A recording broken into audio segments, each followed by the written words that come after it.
បាទហើយជំរាបសួរបងប្អូនទាំងអស់គ្នាសូមស្វាគមន៍មកកាន់កម្មវិធីសំឡេងខ្ញុំលោកមួយតាក្នុងថ្ងៃនេះប្រធានបទថ្ងៃនេះគឺខ្ញុំចង់និយាយនៅអំពីដំណើររឿងពាក់ព័ន្ធប្រវត្តិសាស្ត្រដែនដីនៃប្រទេសកម្ពុជាយើងបច្ចុប្បន្នហ្នឹងហើយយើងចង់និយាយអំពីស្នាដៃនៃបុព្វបុរសយើងបានបន្សល់ទុកទាក់ទងនឹងរឿងយុត្តិធម៌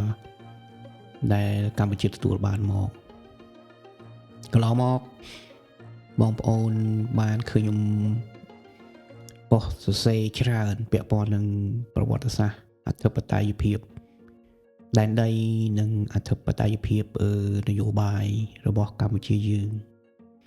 ប៉ុន្តែថ្ងៃនេះខ្ញុំនិយាយតែអំពីអធិបតេយ្យភាពដែនដីមួយទេអញ្ចឹងយើងក៏លេចមើលប្រវត្តិសាស្ត្ររបស់យើងណាគឺត្រឹមពេលដែលកម្ពុជាយើងនឹងបានយកបារាំងមកធ្វើជាអាណាព្យាបាលនៅឆ្នាំ1863ក្រោយមក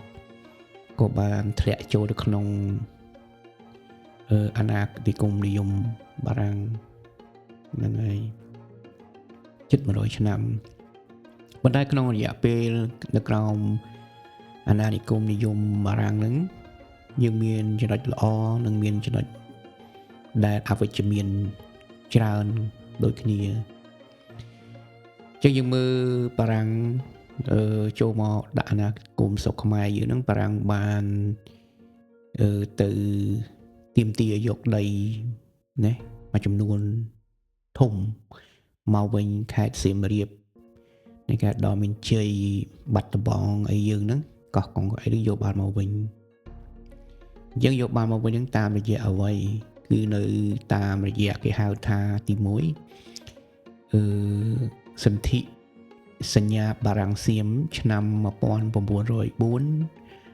1907សន្ធិសញ្ញានេះគឺជាសន្ធិសញ្ញាដើមដែល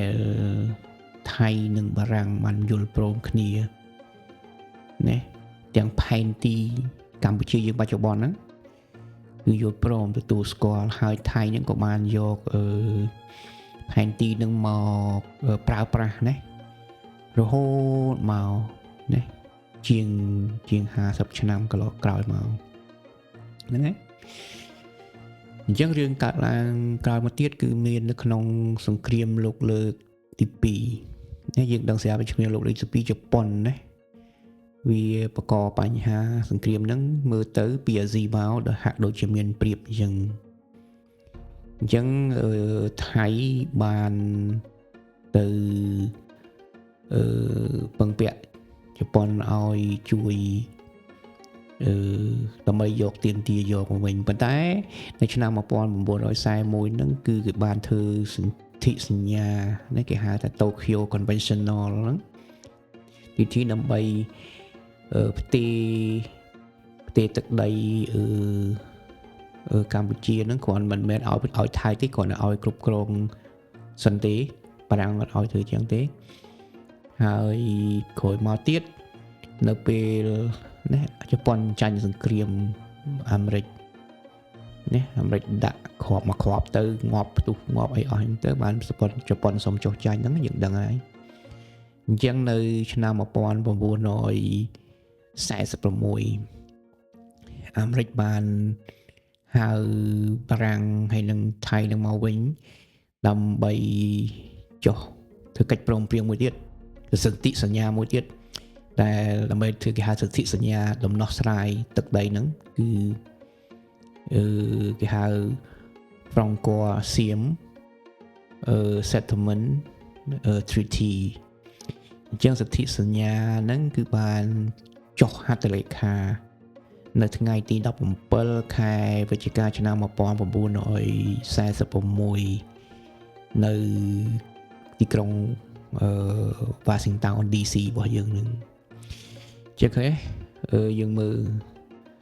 ពីរបៀបរបបនឹងមកថៃវាចិញ្ចឹមចិត្តមិនបោះបង់ចោលនៅទឹកដី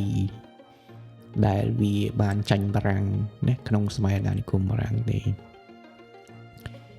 ចឹងក្រោយមកយើងឃើញហើយនៅឆ្នាំ1953ឆ្នាំ1953ហ្នឹងគឺព្រះបាទនរោត្តមសីហនុណាដែលបានដឹកនាំណាពេញទំហឹងទាមទារឲ្យបារាំងនឹងបកគលឯករាជ្យមកឲ្យកម្ពុជាវិញអញ្ចឹងក៏បារាំងធ្វើអីមកកើតកាលនោះបារាំងយើងចុះខ្សោយដែរក៏បានសម្រេចចិត្តផ្ដល់ឯករាជ្យភាពនឹងឲ្យមកកម្ពុជាវិញអញ្ចឹងបានន័យថាក្នុងសម័យហ្នឹងគឺកម្ពុជានឹងទទួលបានទាំងអធិបតេយ្យភាពដែនដីណាពីបារាំងហើយទទួលបានទាំងអធិបតេយ្យភាពនយោបាយពីបារាំងណាគឺឯករាជ្យណាកិច្ចព្រមព្រៀងឯករាជ្យរវាងបារាំងសៀមនឹងយើងបានឯករាជ្យពីបារាំងអញ្ចឹងយើងគ្រប់គ្រងប្រទេសដោយខ្លួនឯងណាអញ្ចឹងតំណឹងមួយតែយើងត្រូវតែយល់ណាកុំឲ្យច្រឡំអញ្ចឹងពេលដែលកម្ពុជាយើងនឹងបានឯករាជ្យ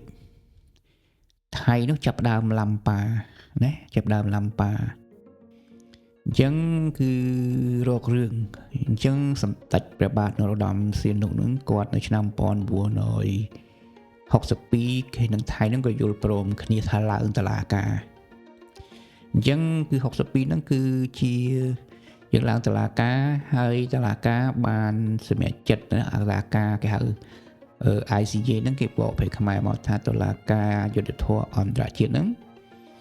ក៏បានសម្រេចឲ្យខ្មែរយើងឈ្នះលើក្តីហ្នឹងដោយយោងទៅតាមសន្ធិសញ្ញាបារាំងសៀមឆ្នាំ1904និង1907ថែមទាំងថៃនឹងបានអនុវត្តនៅយកផែនទីនឹងដោយអត់មានប្រកែកទៀតណាអញ្ចឹងកម្ពុជាយើងបានឈ្នះជាពិសេសទៅលើប្រាសាទព្រះវិហាររបស់យើងនឹងអញ្ចឹងយើងឃើញហើយថៃធ្វើទុកបុកម្នេញរហូតមកដល់បច្ចុប្បន្នហ្នឹងអញ្ចឹងក្រោយមកកម្ពុជាយើងមានសង្គ្រាមនៅផ្ទៃក្នុងខ្លួនឯងយើងដឹងស្រាប់ហើយយើងឆ្លងកាត់ឡើងពីនឹងមកណាសង្គ្រាមរវាងអាមេរិកនិងវៀតណាមអីមករហូតមកយើងចេះប្លុកប្រឆាផ្ទៃក្នុងរបស់យើងទៅឆ្លងកាត់អពតអីមកទៀតរហូតមកអញ្ចឹងទៅក្រោយពីកម្ពុជាយើងត្រូវគ្នាតាមរយៈកិច្ចព្រមព្រៀងទីក្រុងប៉ារីស1991ណាកិច្ចព្រមព្រៀងសំខាន់គឺអធិបតេយ្យភាពនយោបាយហើយអន្តរជាតិទទួលស្គាល់ទូទាំងពិភពលោកអង្គការសហប្រជាជាតិក៏ទទួលស្គាល់យើងដែរហើយបើយើងអត់មានអានឹងទេយើងពិបាកណាយើងពិបាកនឹងគ្រប់គ្រងសម្រេចចិត្តលើប្រទេសខ្លួនឯងណាដោយសារយើងមានកិច្ចព្រមព្រៀងហ្នឹងហើយបើយើងបើកើតឲ្យមានរដ្ឋាភិបាលថ្មីមួយការក្រោយបង្កើតកិច្ចព្រមព្រៀងឆ្នាំ1991នឹងមកបោះឆ្នោត93នឹងមកហ្នឹងហើយអញ្ចឹងដល់ឆ្នាំ2013ណាយើងចាប់ដើមចង់យកប្រាសាទព្រះវិហារដាក់ក្នុងមួយអង្គការ UNESCO ក៏មានរឿងកើតឡើងទៀតថៃនឹងប្តឹងរករឿងអានឹងដល់ទៀតតុលាការឲ្យកម្ពុជាឈ្នះទៀតយើងឃើញណាអានេះគឺជាដំណើរនៃគេហៅថាឧបសគ្គណាដែលថៃរករឿងយើងតាំងពីណាមករាប់រយឆ្នាំមកនេះសូម្បីមានកិច្ចព្រមព្រៀងដើមសន្ធិសញ្ញាបារាំងសៀម1904-2007មកក៏ឡើយក៏ថៃនៅតែរករឿងបច្ចុប្បន្នដែរអញ្ចឹងយើងត្រូវស្វែងយល់ទាំងអស់គ្នាណាជាប្រវត្តិសាស្ត្ររបស់ខ្មែរយើងហើយយើងចាស់យើងនឹងដែលមិនយល់ណាឥឡូវយើងស្ដាប់ទៅហើយយើងមើលការនិយាយរបស់ខ្ញុំទៅហើយយើងយកទៅស្វែងយល់ប្រវត្តិសាស្ត្រតើខ្ញុំនឹងនិយាយខុសឬត្រូវយ៉ាងណាណាស្វែងយល់មកទៅហើយនេះគឺជាអ្វីដែលខ្ញុំធ្វើការសិក្សាស្រាវជ្រាវណា លើប្រវត្តិសាស្ត្ររបស់ខ្មែរយើងដើម្បីឲ្យចែកម្លែកឲ្យបងប្អូនយើងនឹងមានយល់ដឹងហើយជាចំណុចមួយដែរទុកឲ្យក្មេងៗជំនាន់ក្រោយគាត់យល់ណាកុំឲ្យវង្វេងប្រវត្តិសាស្ត្រអត់យល់